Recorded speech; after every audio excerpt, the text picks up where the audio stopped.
He's sitting across from Jeff Gordon. The mic is hot. Gordon has just finished talking about Connor Zilisch, the newest name added to Hendrick Motorsports' future. Easy stuff. Safe stuff. Then someone asks the one question every NASCAR insider has been avoiding for the better part of a year. And for a second, Gordon doesn't answer like a vice chairman. He answers like a man choosing his words very carefully. What comes out of his mouth next is the reason this story is spreading across every major NASCAR outlet this week. There's a lot of parts and pieces. That's the sentence. Nobody forced him to say it. Nobody baited him into it. He said it live, on SiriusXM NASCAR Radio, during a media appearance built around a completely different announcement.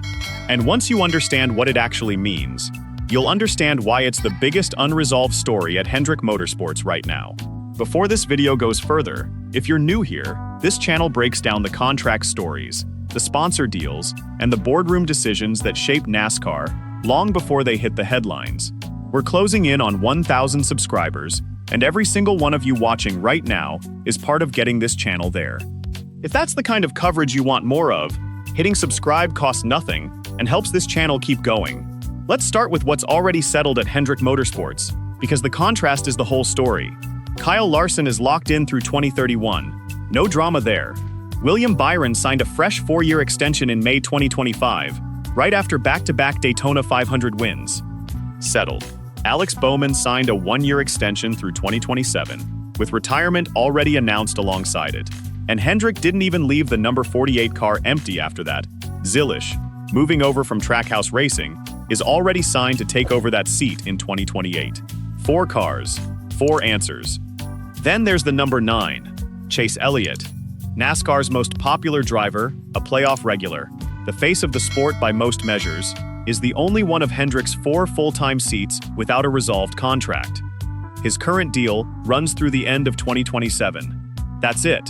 That's the gap this entire story lives in. So why is the biggest name in the building the only unresolved name on the sheet? Gordon's SiriusXM appearance, which came during the same media run built around the Zilisch signing, is where the answer starts to take shape.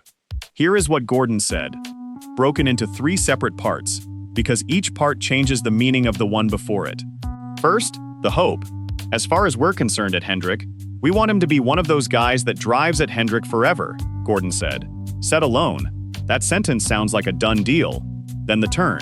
Gordon continued. We've had some conversations, but there's a lot of parts and pieces. That's the sentence that changes the entire story. Then the reveal of who those parts and pieces actually involve. Gordon specified they come from partners and discussions with Chase that will have to take place and need to get buttoned down. Not a delay caused by the driver, not a disagreement with team owner Rick Hendrick. A factor coming from partners, sponsors, a category of name that has never once appeared on a NASCAR entry list, sitting at the center of why this deal isn't finished.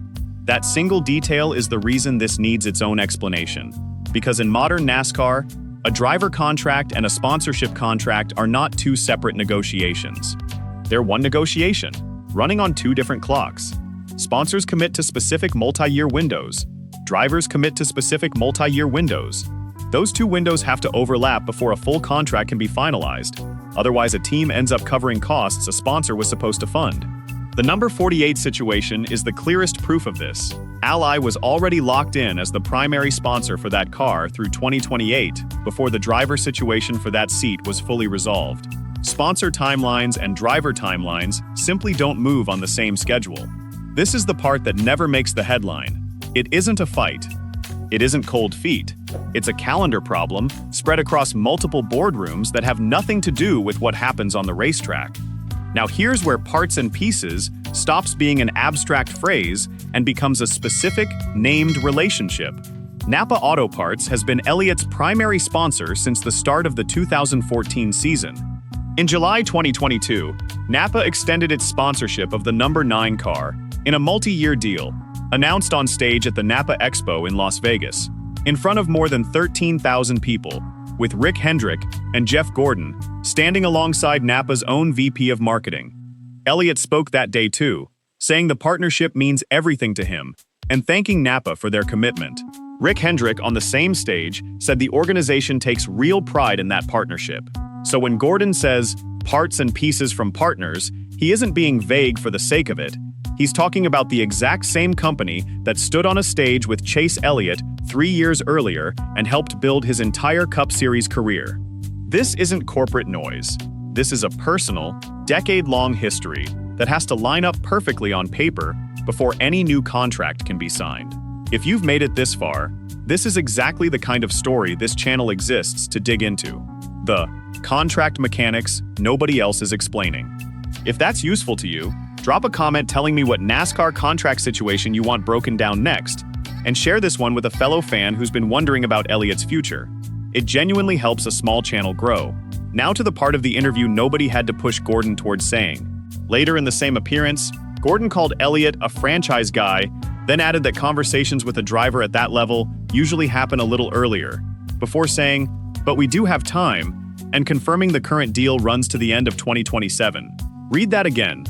The vice chairman of the organization just confirmed, on the record, that his own team is running behind its normal schedule on its single most important asset. Nobody asked him to volunteer that. To be fair to Gordon, the end of 2027 is still a meaningful distance away, and being later than usual isn't automatically the same as being in trouble.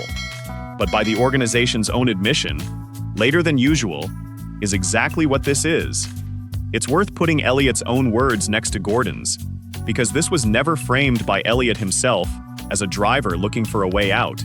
When he signed his extension in 2022, Elliott said he felt fortunate to be in his position and credited crew chief Alan Gustafson and the organization.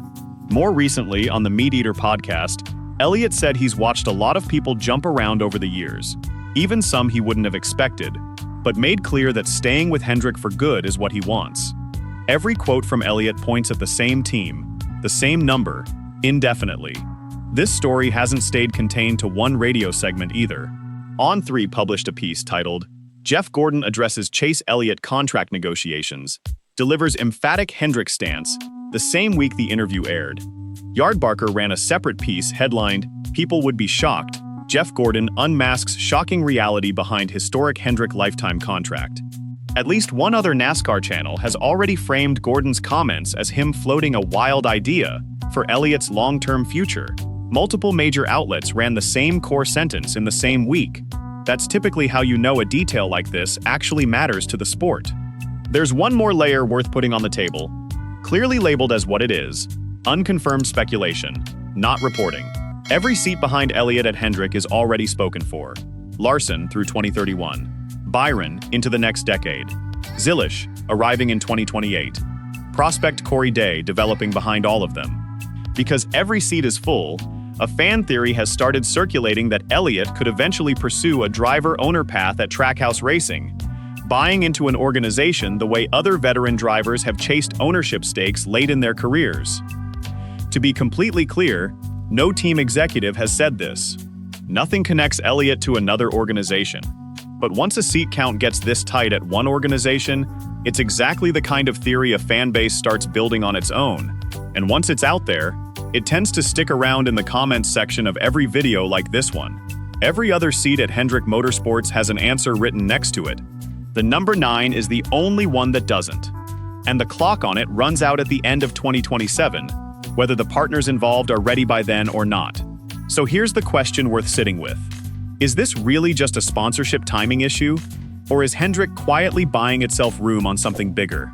Drop your answer in the comments. I read all of them on stories like this one. If you enjoy real NASCAR breakdowns like this, you'll like what's coming next, so make sure you're subscribed before this contract actually gets announced, because a story this big will not stay quiet when it happens. And if this one taught you something you didn't know about how NASCAR contracts actually work, share it with someone who follows this sport. That's what gets this channel to 1,000 subscribers, and it's genuinely appreciated.